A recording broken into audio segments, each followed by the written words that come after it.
So this is my horse trough ice bath. JW. Woo-hoo! He wastes no time.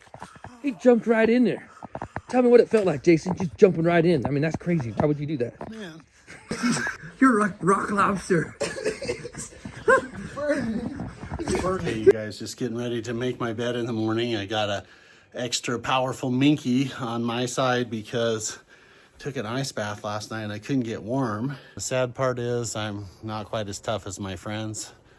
2.5 minutes. They all made 5 minutes. How long is I that? just got so cool. It's been 2:30. seconds. Oh, gotta make it what, 3? 3 minutes is really good. Okay, so it's the next day. I love ice baths. I mean, I hate them to get in, but I feel really good. I slept great last night. It took me a while to get warm, but I feel so mentally tough. I know how to exercise my endothelial or my vascular system, and so I'm gonna do it again tonight.